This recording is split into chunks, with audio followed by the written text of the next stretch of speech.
Hello and welcome to Mitzvah Torah. This year is entitled "When is a Boy a Man?" This is a fantastic shayla. Baruch Hashem, in our last Shavuot marathon, we do a sugya from Zohar and Moed and Nashim Zikin Kashim Taros. Zohar we did Zimun and Woman, and Moed we did Shabbat, electricity. Nashim, woman covering the hair, and the Zika we did the Gemara Sanhedrin about the Amamitot Beitin talks about Ish. Certain halachot only apply to Ish to exclude a katan, a boy. So the fact is, it is not simple at all that a katan transitions to an ish at 13 bar mitzvah. As a matter of fact, it usually does not happen that way.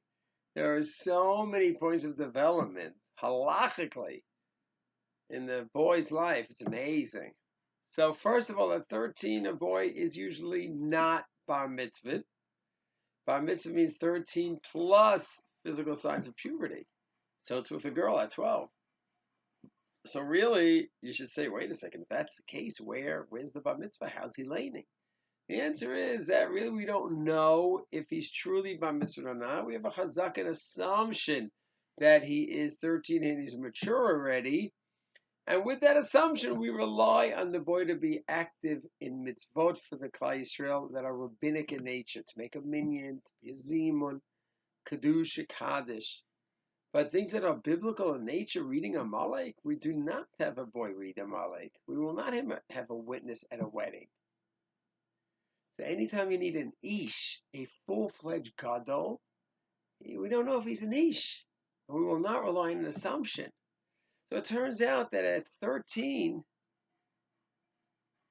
he may be bar mitzvah. He may be turning into an Ish, maybe not. And out of doubt, we'll rely on Rabbanan mitzvahs, rely on his status. You'll say, wait, Danny Myers, are you saying at 13 nothing happens?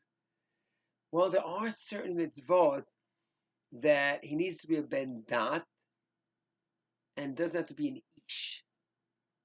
It has to be basically cognizant understanding, and it's a certain times we have assumed that that happens at 13, even though he's not an ish in the full sense of the word. An example would be Dayan.